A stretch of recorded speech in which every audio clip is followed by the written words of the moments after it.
Welcome, everyone. Thank you so much for joining us for today's webcast, Raising Your Game and Remote Experience with HR Automation, sponsored by Sage People and presented by Hannah Wright. If you have questions during the webcast, please click Q&A on your webinar controls and type your questions in there. Once the presentation has begun, I will share a couple of links in the chat area. One will prompt, one you can access the slides for the presentation, and the other is for an exit survey. Please be sure to complete the survey once the webcast has ended. Now also, this has been pre-approved for one HRCI and one SHRM credit. Please attend the complete webcast in order to receive your credits. All right, without further ado, it is now my pleasure to turn it over to the speaker, Hannah Wright. Thank you, Rhonda. Hello, everybody. Thank you for joining today. I hope everybody is well. So I'm Hannah Wright, as Rhonda just said. I'm the Director of Product Marketing for Sage People, which is our native cloud HR and people solution for mid-market organizations here at Sage. So I've actually been with Sage for just over 8 years now, during which time I've worked across a number of our different HR and payroll products in a couple of different marketing roles. But prior to my career in marketing, I actually worked in HR and specifically in talent acquisition and onboarding, hence my passion and my interest in this space and around these products. And I guess my drive to my desire to change the way that things are done in HR and to really help HR professionals like yourselves move towards more modern ways of working by leveraging HR and payroll technology. So that's a little bit about me. Before I start today's session, though, I do just want to highlight that due to a bit of a technical difficulty on my part, Rhonda is going to help me move my slides along today as I'm unable to do that. So apologies in advance that this isn't quite as smooth as I would have liked, but hopefully it won't be too distracting for you. And I guess it's my fault for living in a field anyway. So thanks to Rhonda in advance for that. So with that, let me talk you through what we're going to talk about today. So the focus of today's session is around HR automation and also taking a look at the role that it plays in transforming HR from a kind of a traditional and admin and process-heavy function towards becoming a more strategic and forward-looking function, and really one that focuses on developing people and their experiences. And also, we'll talk a little bit about how it can help HR play more of a strategic role within the organization. We'll also touch a little bit on how automation is a key enabler in helping HR navigate the current climate, as well as into the rather uncertain future as well.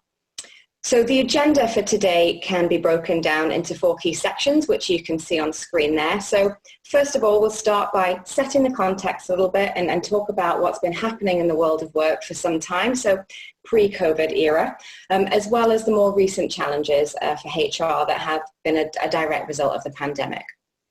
We'll then discuss the key benefits of HR automation in relation to these, and we'll talk about how it plays a really vital role in enabling HR to respond to all of these changes. And then we'll take a look at some of the tangible outcomes that you can expect from automation by really leveraging a modern cloud HR and people solution. And obviously we'll have a focus there on how it can help you deliver better remote experiences, which of course is the title of today's webcast. And then finally, we'll take a really quick look at how automation is really critical when considering how to be better prepared to deal with uncertainty in the future by really supporting HR and supporting organizations to become more agile and responsive and resilient. So with that, let's start with setting the context on the next slide. Thank you, Rhonda. So the world of work, it's obviously very, very different today than it was even just a few months ago. And I think it's really going to continue to change, probably at quite a rapid pace. And I think we're kind of all expecting that, really. But first, what I want to do is address some of the changes in the world of work that already existed before COVID. So let's take a look at some of the words in that word cloud there. Let's start with technology and consider how digitization has really changed our working lives. So as we all know through our consumer lives, everything is global now and everything is on demand. We're even on demand and we're accessible all of the time. We can pretty much get whatever information we need when we need it and at our fingertips, on our mobiles, on iPads, and we're all 24/7 consumers if that's what we want to be. And business is also becoming very much like that. So these consumer experiences are starting to filter into our working lives now. So you may have heard the phrase, work is no longer a place we go, it's a thing we do. And that really resonates for me personally when I think about how much mobile technology and the availability of the internet has so significantly changed how we think about work and how we consider it, and crucially, how we actually get our work done. So it's no longer an office or a physical building that we have to go into to do our work and to do our jobs. For a lot of people, work can be done anywhere and at any time, really, as long as we're connected digitally. So this has really changed how everybody views work and as I said, how they actually do their work. But there's a whole range of other factors to consider alongside this new digital era and this digital world of work. So let's pick out some of those from the word cloud there too. So the makeup of the workforce, let's look at that one. That is becoming increasingly complex. So there's now multiple generations and multiple cultures who are all working together and who all have different preferences about how they work, and they all have different values and like to work differently. And there's actually now 5, soon to be 6 generations that are all working together in the workplace at the moment, which is more than there's ever been.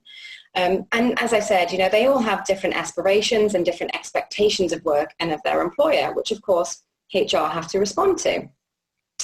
Work styles, they're also continuing to change with an increase in things like flexible working and remote working over the years. And of course, right now, remote working is absolutely essential and has significantly accelerated. And then there's the contingent workforce and of course the rising gig economy. So where people they're hired and they are working in a completely different way.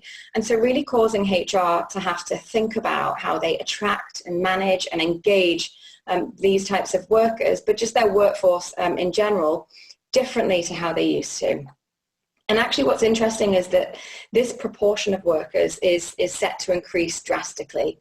So you've probably read quite a few articles on this and seen quite a few different figures because there are quite a few out there, but generally speaking, you're looking at many companies soon having up to half, if not more, of their workforces as non-company employed employees. So they could be anything like freelancers or contractors, gig workers, etc. And I think COVID will almost certainly impact this when you think about the need for different businesses to have to quickly flex and scale their workforce up and down. And they've already had to do that, but I think that will probably play out a little bit longer into the future. So I think this is where the contingent workforce and the gig economy will probably start to increase even faster. So really this is a fundamental shift in work styles and in the nature of the workforce. We've then, of course, got the ongoing challenges around finding and attracting quality talent, which has been notoriously difficult for a number of years, particularly in knowledge-based industries. And this is still really so important because whatever your business objectives are now and whatever success looks like in your organization, which I appreciate might be very different to what that was a few months back, but whatever that looks like now, quality people and skilled people are going to be the success to achieving those business objectives and those goals. And so in this respect, of equal importance is also the ability to retain your best people. And so this notion of experiences is really coming into play for a lot of organizations and in the HR world now in order to attract and obviously retain those quality talent. And then, of course, there is the huge issue regarding the lack of engagement and productivity, which again has been rumbling on for a number of years and is likely to be impacted even further as a result of the pandemic, certainly in the short term. And then as if that's not enough, we've then got all of these emerging changes in legislation and challenges around maintaining compliance with regulations such as the GDPR in Europe, for example, or the CCPA in the US. And then if you're an organization in multiple regions, then that's obviously going to be all the more complex as you try and navigate through all of those different regulations in the different countries that you operate in. So all of these changes and all of these challenges combined have really been forcing organizations and specifically HR to really rethink how they manage their workforce and how they attract and engage and develop and retain them in this ever-evolving world of work. And so The challenge that HR have when you consider all of this is that the more traditional role of HR and the more traditional ways of working, to put it quite simply, are no longer fit for purpose. And the processes that are actually still in place in many organizations today, they're just not enough to respond to these evolving needs. So in order for HR to really address these challenges and almost redesign how they work and manage their workforce, they really have to be relieved of some of these older and more manual and more time-consuming processes that they're tied up with today. But not only that, they also need to respond in such a way that at least meets, if not exceeds, employees' expectations, which, as we know, is increasingly based on our consumer lives and on our digital experiences. So a lot to consider there, a lot. But as I've said, all of these challenges existed before COVID came along. And now the extent of this word change or challenge has just significantly increased pretty much overnight. So if we can move on to the next slide, we'll then talk through what we essentially have now, which is an added layer of complexity to deal with. So this has not only accelerated some of the things that we already needed to respond to that I've just touched on, but it's also presented us with an entirely new set of challenges as well, many of which, of course, needed immediate attention, which I'm sure many of you are all too aware of. So let me just mention a few of those challenges that you guys as HR have had to deal with in the past 2 to 3 months. So you've got things like, obviously, enabling a remote workforce. So this was obviously a huge, massive challenge to set up. And in some cases, we were talking about, an entire workforce to work from home. At Sage, we've got everybody in the company is now working from home. So, huge logistical challenge there. But logistics aside, there's then the challenge around keeping your workforce motivated and engaged and keeping morale up on top of everything else that you've got to deal with. And so communication here has obviously been really key. So everything from keeping employees up to date with important health and safety information, reiterating government advice, updating your company policies, so for example your remote working policy, and then just providing reassurance and empathy from your leaders at a time when people really need it the most. So your communication strategy is absolutely vital right now, and will continue to be, I'm sure, as we work through the next phases of this. Then there's also been the challenge around the motivation and care of your public-facing workforce. So again, thinking about how you communicate with them, making sure that they're following not only the government guidelines, but also any new company health and safety procedures that you might have had to put in place to keep them safe. Of course, there's dealing with increased sickness levels as well, and that's very much both physical and mental health, and the impact that has subsequently had on your business and on your resourcing. So you've perhaps had to be flexible and agile in that respect and respond to that too. And then for many companies, obviously there's been this challenge around flexing your workforce up and down, which I mentioned earlier. So many have had to furlough staff, while others have actually needed to very quickly hire more people, particularly if they've been in essential industries. And then also there's this need to stay on top of and very quickly respond to changing government guidelines and regulatory changes. So for example, anything in relation to pay or returning to work for non-traditional home workers in the more recent weeks. So when you lay all of these things out and actually layer it on top of the already existing changes in the world of work and the challenges that they presented, it's quite significant and an awful lot to think about. And the business function that has really felt the pressure here is HR.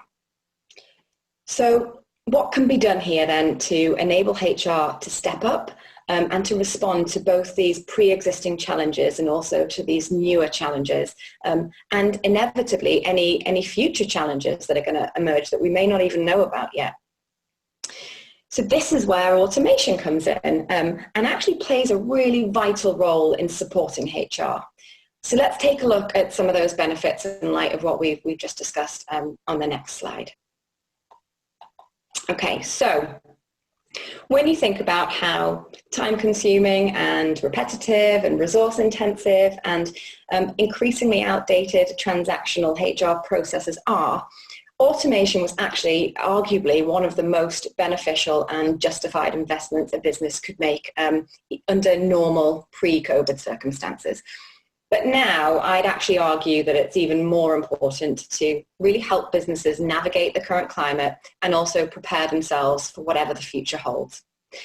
And that is fundamentally because of what automation enables HR to do for the business beyond those traditional HR tasks. So one of the stats that really stands out for me is from McKinsey. And McKinsey estimates that 60% of all occupations have 30% of activities that could be automated. And that is a really powerful statistic when you consider just what 30% can equate to in terms of productivity, and also the business potential that can unlock for you. So think about what your HR teams could do if they had an additional 30% capacity, so that they could focus more on designing better workforce experiences. They could spend more time with your people. They could focus more on understanding what's happening and going on in the workforce. They could focus more on the future and obviously driving the people agenda. So 30% really it's a lot. But not only does automation actually give you the ability to unlock HR's potential in this respect, it also improves efficiencies for them as well by streamlining day-to-day, repetitive, manual, and often paper-based tasks that actually take up valuable and costly resource. This then in turn is going to drive productivity and efficiencies across the rest of the organization as well. So, for example, by making employee information more accessible so that employees can self-serve, and also through automating things like approval processes for standard HR requests.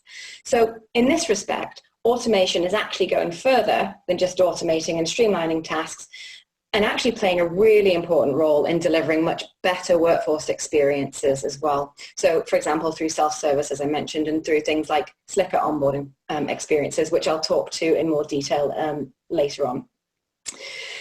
It can also provide businesses with a much better and more accurate view of their workforce and save a significant amount of time for HR when it comes to answering really critical and often quite urgent workforce-related queries from business leaders, not to mention improving the accuracy and credibility of the data that's then presented to leaders and really giving them the ability to make decisions confidently based on reliable and actionable insights.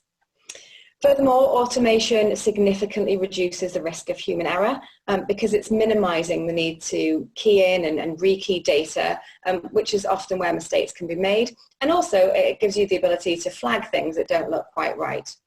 And of course, errors obviously have a huge impact on the accuracy of people analytics as well as on your ability to maintain compliance, which is really one area where you don't want errors. And actually, if you're working in a global organization with multiple regional regulations and legislation to deal with, this is actually even more critical to consider in order to keep what can be very complex tasks as simple and risk-free as possible. So really important point around keeping complex things simple and error-free. And of course, human error also has an impact on productivity and experience as well, because you need to fix any errors that are made. And if that's happening quite a lot, then that's going to take up valuable time for your HR team. And it's also just not a great experience for them either. So when you think about all of these benefits, the McKinsey statistic makes a lot of sense. So imagine you had 30% more time to do all of those things instead of dealing with the back office administration and working from spreadsheets and fixing errors that so often happens. So on the next slide, there's a really important takeaway that I do want to draw attention to. So I've said it a couple of times already, but one thing I do want you to take away is really understanding what automation enables HR to do and to transform into, which is really, it's a different type of function, and it's one that strategizes and innovates, and one that truly exists to deliver better experiences for their people so that they can perform better at their jobs and so that they can flourish and ultimately drive a more successful business. So you really need automation to free HR of all of those admin tasks and crucially give them that additional 30% of time to be able to become more people focused. And if we think about that time saving actually in the context of what HR are having to deal with specifically in the current climate, imagine the impact this could have here. So it would really give HR the freedom to deal with all of the changes that they need to deal with, to adapt the workforce, to adapt to remote working, to create new and safer ways of working in public, and give them the time they need to focus on reaching out to their people at a time when they need it most, rather than having to juggle all of that with the BAU and the day-to-day admin. So ultimately, it's not just HR, but all of your workforce who benefit from automation because of what it enables HR to do and what it enables the workplace to become. So with that, I just want to pause and move into a poll, if that's okay. So I'd be really interested to see where you guys are at in terms of adoption of automation in your organization. So what processes do you currently automate? And obviously it's multiple choice, so you can select more than one response there. So we've got talent acquisition, onboarding, employee self-service, absence management, HR analytics, succession planning, and talent management.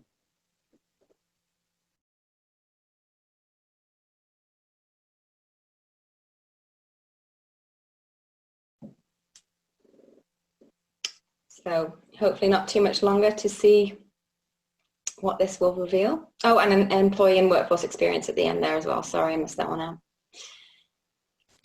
Yeah, we'll just let it roll another maybe 6 seconds here, and then I'll share the results with you. I feel like we need a countdown. I'm actually quite excited to see this. I'm a bit of a data geek.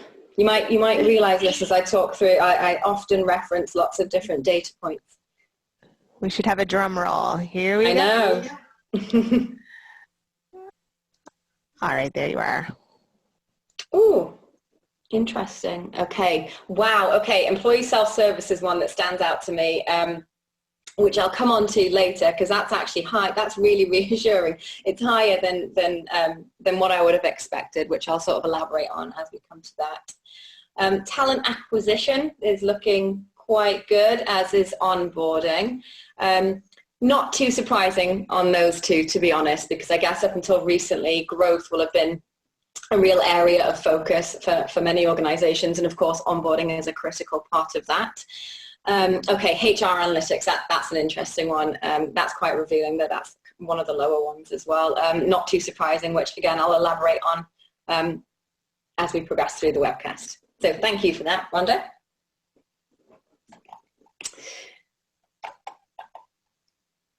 Lovely, thank you. So shortly we'll come on to looking at some specific outcomes that you can expect from HR automation by leveraging a modern cloud HR people system. But before we do that, I first want to just raise a point around the different types of systems that are available. So lots and lots of HR systems can automate. That's what many traditional systems were designed to do, to automate repetitive HR admin tasks. But thinking about all of the challenges that we've addressed already, really what organizations should be considering is a system that goes beyond just automation and that actually helps them achieve more than that, so that 30% of time that you gain from automating tasks can then be put to good use with the support of a more comprehensive HR people system. So for example, a system that enables you to engage and develop and communicate with your workforce will support you in designing and delivering better workforce experiences as well as automating things. So will be a much more effective solution and a much better use of your investment, and will really stand you in good stead for the future, which is really important. So important to bear in mind that lots of older HCM systems weren't designed with those things in mind, whereas the more modern solutions are much more likely to be built for those multiple purposes, including things like experiences. So with that in mind, let's now dive into those 5 outcomes that you can expect from HR automation, of course with a focus on remote experiences. So if you can, thank you, Rhonda, thank you. So as I talk through these, whilst I will be calling out the benefits in the context of the remote experience, please bear in mind that these benefits are all very much applicable outside of that context too. But before we go into those specific outcomes, I do want to quickly talk about remote working and why we're seeing an increase in remote working even before COVID. So for a few years now, employee expectations around flexible working options was increasing quite significantly. And one of the fastest growing expectations in terms of flexible working was remote working, particularly in younger generations, which of course is a hugely growing demographic in the workplace. So not only were employee expectations of remote working increasing, and of course COVID has then come along and had this huge and profound impact on us anyway, but we were also starting to realize that there's actually a lot of benefits for businesses too. So for example, remote working opens you up to a pool of talent outside of your immediate office locations. So when you think about the challenge that I mentioned earlier around filling key roles with the right skills and quality talent, this is a huge benefit because it means that you all of a sudden have a lot more people to talk to about your roles. And it means that your employees are going to be much more engaged and satisfied as a result. Similarly, in this respect, it can actually help you retain some of the key talent if you're offering more flexibility in that respect.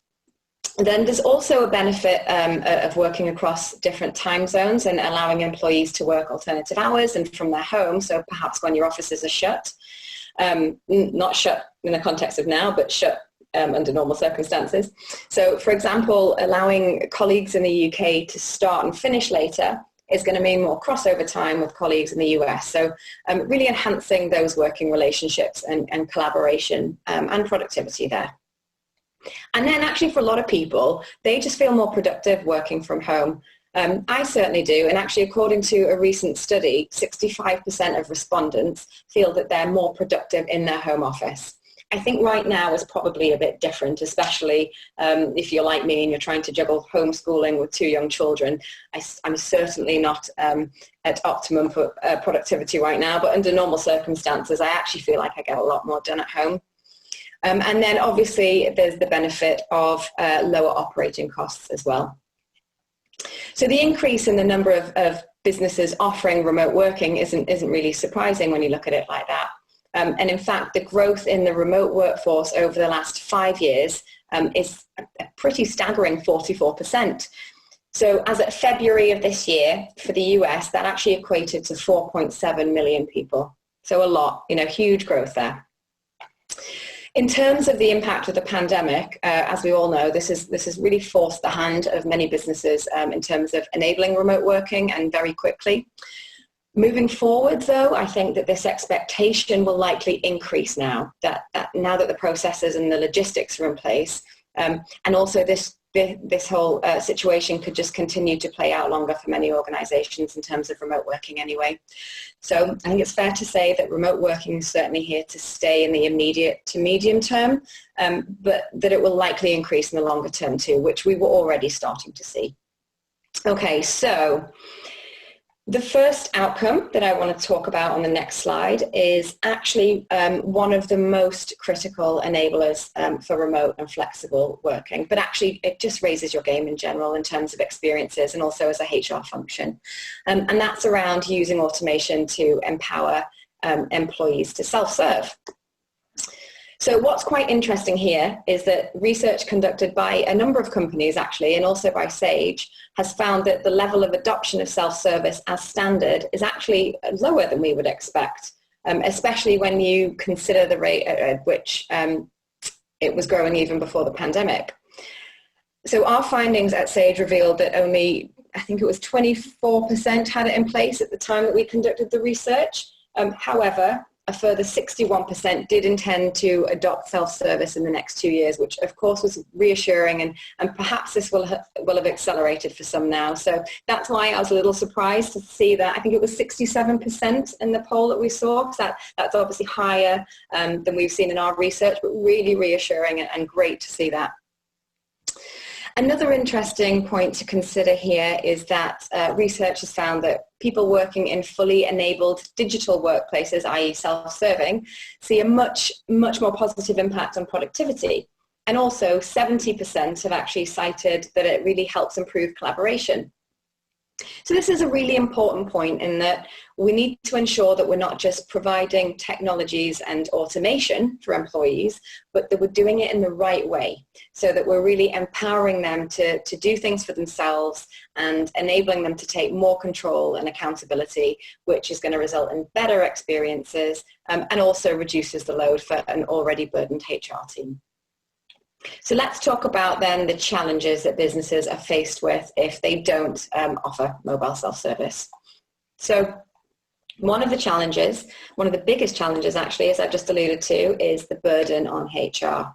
Because as we all know, they're already dealing with a lot of admin and a lot of processes and a lot of spreadsheets. And one of the biggest contributing factors is the requests that they receive from employees and from managers. So for example, to provide information or to change their details, things like that.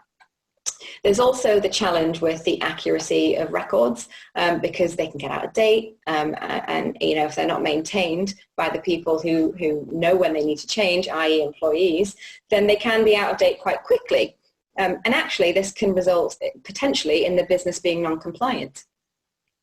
It also means that when business leaders request insight into their workforce or when reports are produced, that some of that information could be out of date or inaccurate because records haven't been updated quickly enough, which of course brings the value and the credibility of that information into question.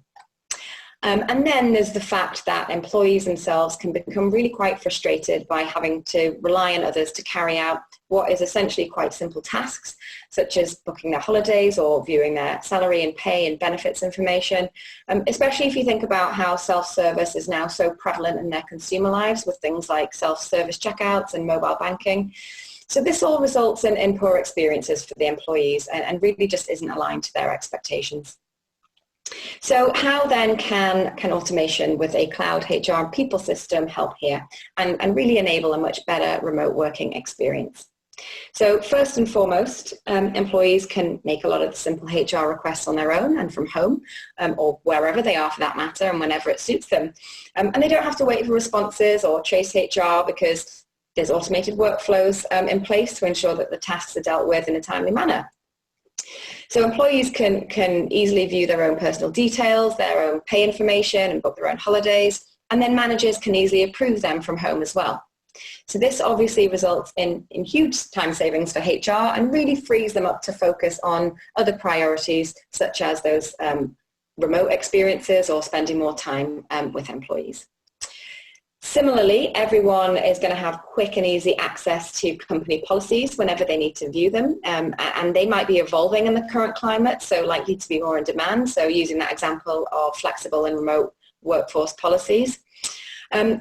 And then they can also stay up to date with important communications, which of course is so important when working from home, particularly right now as we're all going through this period of uncertainty and perhaps need a little bit more contact and updates from our leaders than we might normally do. Another benefit is that employees are able to quickly find and view details of other colleagues across the workforce, which is a huge benefit if you're working across multiple offices and multiple regions and might not be familiar with some of your colleagues. And then final benefit that I want to mention is around the ability for the business to maintain accurate and up-to-date employee records. So from one single secure location that provides one source of truth, which means that when reports are generated, HR and business leaders will have confidence that they're accurate and up to date, meaning that that information is going to be much more valuable and credible. So all of these things really empower employees and managers to do things themselves through as I said, one reliable and automated system, but also ideally through a consumer-like and an intuitive system as well, which of course will massively improve the workforce experience in general, but for the remote workforce experience is really quite critical. So the second outcome that I want to discuss is around onboarding. So if you can move the slide on, please, Rhonda. Thank you.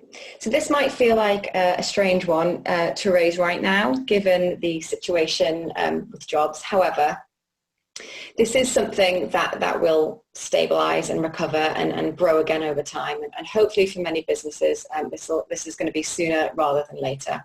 I read something just the other day, actually, that I found quite interesting in the New York Times, which showed that there was a huge drop-off in the number of jobs in March and April. Obviously not surprising.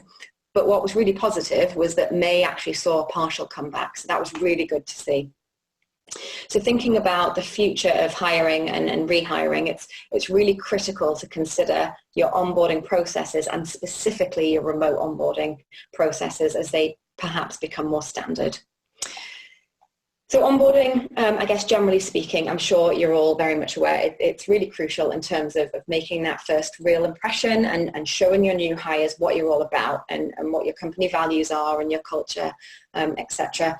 But also, it's important from the perspective of ensuring that new employees experience a smooth process so that they're able to successfully integrate into the organization and into their new team really quickly and really understand your business and the role that they'll play and how they're going to contribute. And crucially, important so that they can add value as soon as possible and ramp quickly.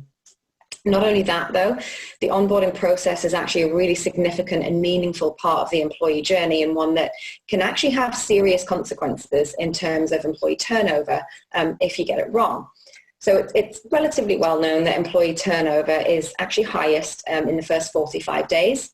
And also a recent study found that 69% of employees were found to be more likely to stay with an organization for 3 years if they experience great onboarding. So as I said, really important to get it right from that perspective as well. So then what are the challenges that HR need to address during onboarding? So first of all is the fact that onboarding is quite often disconnected from the hiring and selection process. There's also the issue that new employees can take too long to ramp and add business value quickly, as I mentioned before. The experience can also be quite inconsistent, which can leave new employees feeling confused about their role and what's required of them, which of course can then have a negative impact on the employee turnover in the early days. And then it can also take up a lot of time for HR and hiring manager if it's all manual, and there's a lot of admin to be done in the first few weeks, so that's a really important point to consider. So how then can automation help? So number one, first of all, you can streamline the hiring and onboarding process with things like electronic signatures and automated reminders to complete tasks. You can help companies and managers stay more connected to their employees from the point that they're hired to their first day, so you can do things like send automated and personalized emails ahead of their start dates to welcome them, and to make sure that they're feeling engaged and excited about joining. And really importantly, you can bridge that gap before they start to make sure that you're maintaining that momentum and start building those relationships early on. Then once they begin onboarding, or even during the pre-boarding stage, as lots of companies like to do that, you can actually have a dedicated portal specifically for new hires, which includes things like checklists and company videos and your policies, and also access to any mandatory training, which you can then track the completion of as well. So really just gives them a head start there to help improve their ramp time. You can also drip feed content and emails in a phased approach rather than all at once, so they're not feeling so overwhelmed. And of course, that can all be pre-configured and personalized through automated workflows. So once it's up and running, really light touch for your HR teams and really minimal intervention required there. So if you get all of this right, it's incredibly beneficial. And actually, according to the Aberdeen Group, organizations with standard onboarding processes experienced 62% greater new hire productivity and 54% reported higher employee engagement. So clearly some huge benefits there, and automation really playing a key part in that. So the third outcome that I want to talk about is around building an engaged and motivated workforce. So it goes without saying that employees who feel engaged and motivated do their best work, which in turn increases productivity and profitability and also improves customer experiences. However, rather worryingly, research has shown for some while that actually relatively small numbers of employees are actually engaged in their job. And actually this isn't showing much improvement over time either. In fact, in a recent survey, it was found that 62% of organizations polled haven't seen an improvement in engagement in the last 2 years. And that was actually pre-COVID. So I'd imagine that that's even more of a challenge now. So what are some of the key challenges that exist here then? So, well, they tend to vary somewhat actually, and they can be quite broad, but some of them include things like information overload. So employees can feel that they sometimes get too much information and they struggle to determine what's important and what's not. They also don't know where to find critical information, so spend a lot of time trying to source things like policies. Some just don't know where to get help or how to escalate problems quickly or who to go to, which can become quite frustrating.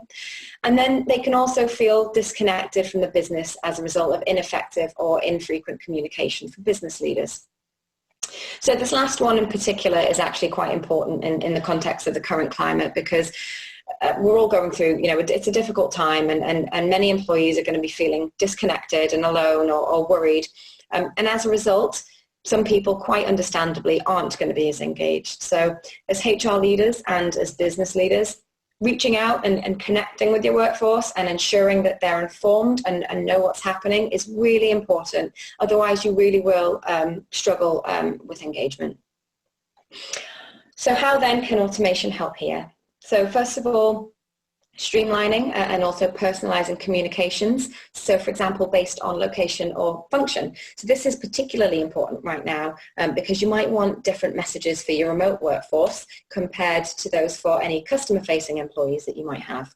Or you might want to send different information for those in different regions. So depending on what's going on where they live, which of course is very varied at the moment. It also supports leaders with effectively communicating with the workforce to ensure that they're clear and understand business priorities and objectives and update them as they evolve. So for example, sharing the most important weekly or monthly news from your CEO or CHRO office. It can also help employees connect with their teams and project groups through collaboration tools, which really just makes cross-functional working much easier and enables employees to engage with one another better.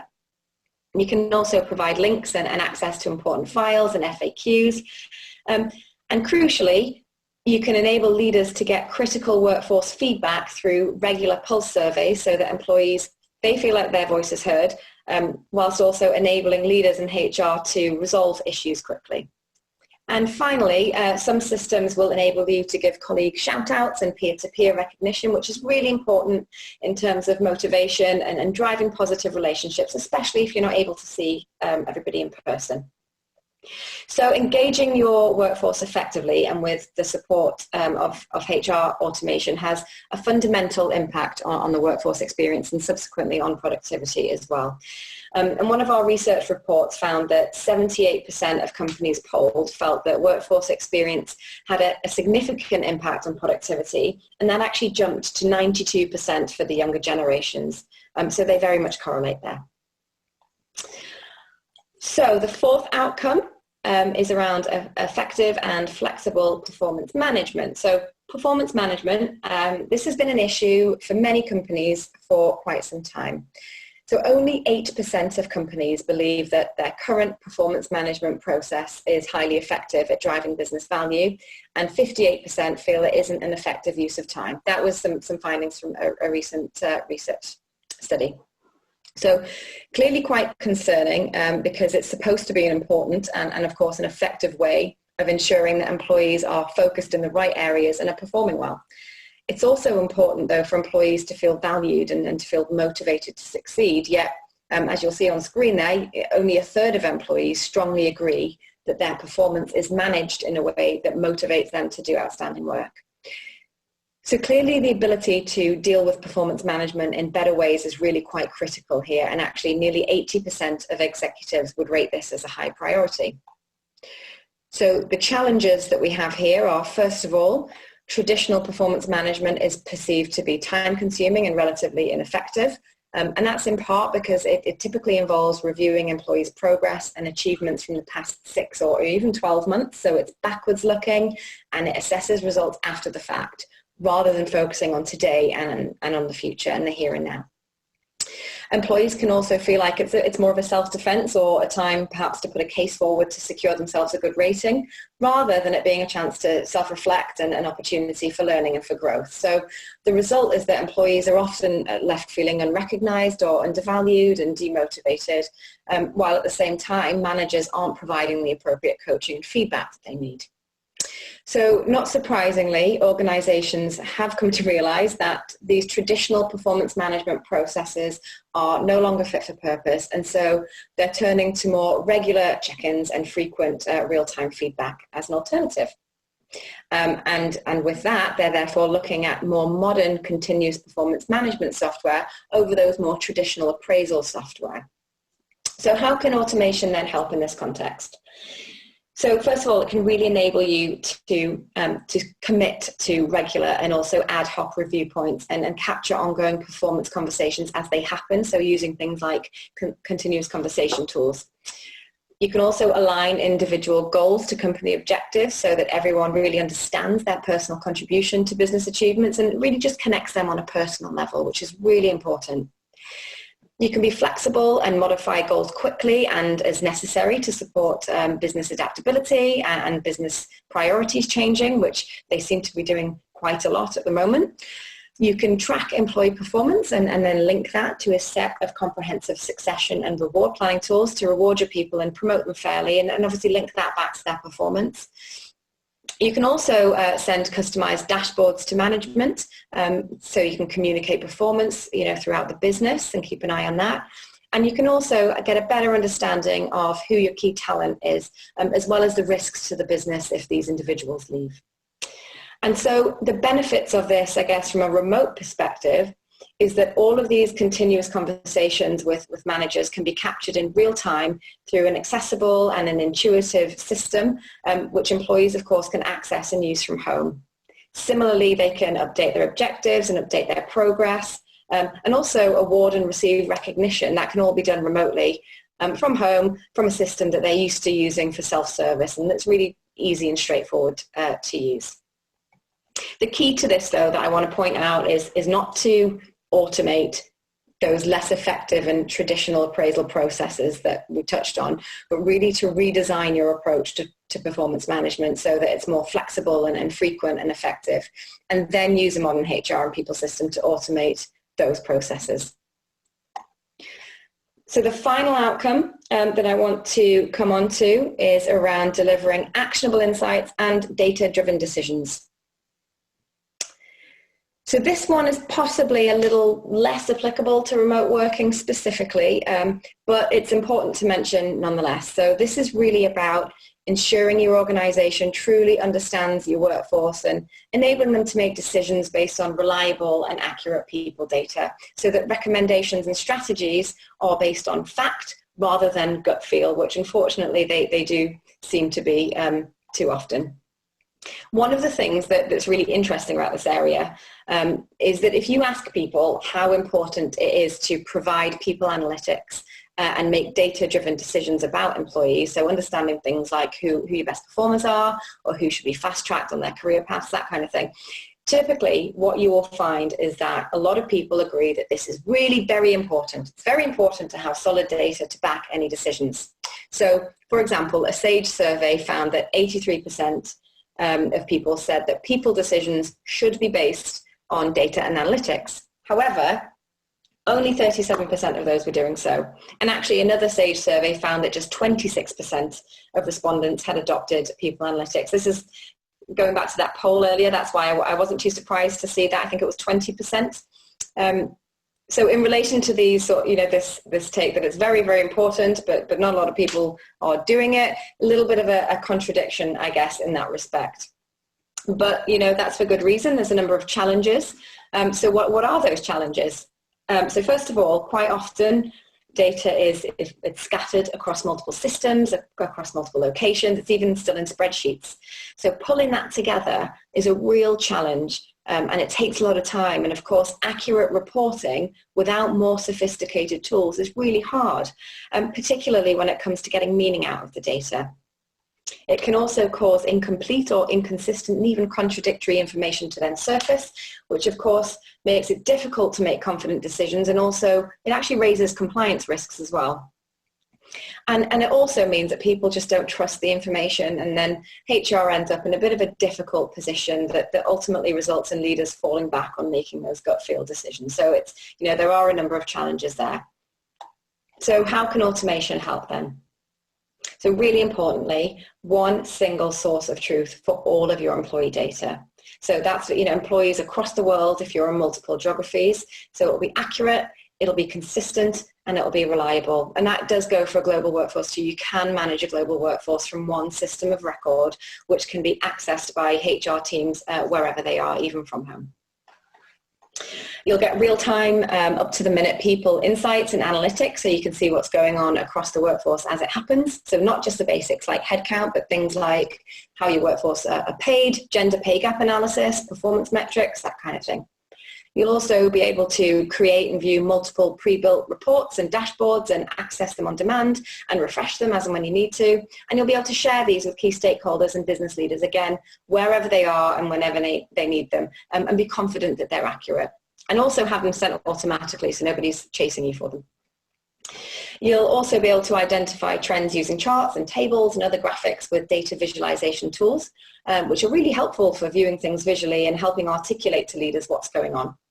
And then with comprehensive analytics, you'll also be able to understand what's likely to happen ahead of time with predictive insights, and also spot potential business problems before they occur with early warning systems reporting, so you can intervene and take action before it becomes a real problem.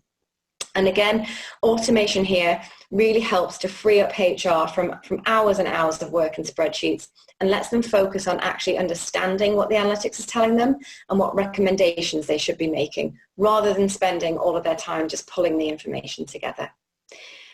So automating your people analytics is a huge game changer for HR and for business leaders. And of course, having a cloud HR and people system that does this means that you can access that data from any location at any time. So those are the 5 specific outcomes you can expect from HR automation, which are summarized on the next slide. There are, of course, more, which we don't have time to cover today. So one final, very topical and important point that I do want to touch on, though, is around the role that automation plays when it comes to future-proofing your business and really being in a position to respond to change and uncertainty. If you could move on to the next slide, please, Rhonda, that'd be great. Thank you. So obviously the immediate responses and changes required to deal with COVID-19 were of course very severe. But businesses have to shift gears and respond to changes all of the time. So whether that's something as serious as a pandemic or even a natural disaster, or whether it's a more common challenge such as shifting market conditions or perhaps a changing economic climate, or even just competing business priorities, there's lots of things that happen in the world and in the world of work that require businesses to react quickly and sometimes change course. So thinking about automation in those terms and enabling an organization to do just that and to be more agile and flexible and responsive and resilient is really important and really interesting. Because again, thinking about the role that HR can play when they're relieved of all of the admin and the manual ways of working and those back office tasks, they're going to be in a much, much better position themselves to respond and flex quickly and to lead the workforce through change as well. So automation through technology in general is one of the ways that organizations can be better prepared and resilient when they're faced with a range of unpredictable scenarios or changing situations. Cloud HR technology specifically, as we've talked about today, will provide businesses with an accessible and a reliable way to continue managing and engaging and communicating with their workforce through any ongoing change or disruption that might arise. So essentially, when change is happening, be it an unpredictable and unforeseen event or because of just evolving business priorities, HR are going to be well equipped to manage the workforce through that change using a reliable and sophisticated system. So thinking about some of the benefits that we've already talked about, a cloud HR and people system can really support more agile ways of working through things like communicating important updates quickly as and when they arise, makes it much slicker, much quicker process. It can enable you to flex and change goals on the fly as business objectives change, and also with things like associated metrics to make sure that everyone is aligned and on track. Succession planning is important as well, so things like nurturing future leaders or identifying and fast-tracking top performers or accelerating career paths as you might need to when business priorities change and perhaps you need new leadership in new areas or on new projects. Absence and resource planning to manage the unexpected, also a really important one. So using COVID as an example here, doing things like changing sickness reasons to be able to track that accurately, or managing your furloughed staff. Also ensuring that you have up-to-the-minute contact details and emergency contacts as well.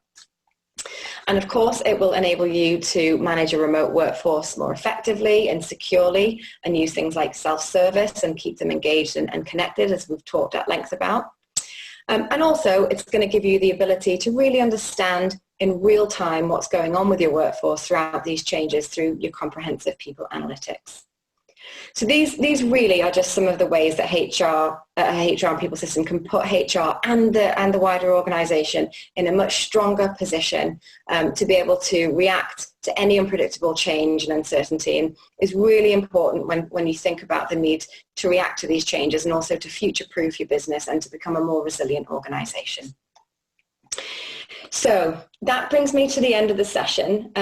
What we've discussed today are just some of the benefits that you can get from HR automation, but of course there's many more. A few final points that I'd love you to take away from today's session are on screen there. So the first one, revolutionize, don't just evolve, is what I would say. So automating processes is great, but the right technology doesn't just enable you to automate existing processes. It actually helps HR transform by revolutionizing how those processes work in the first place.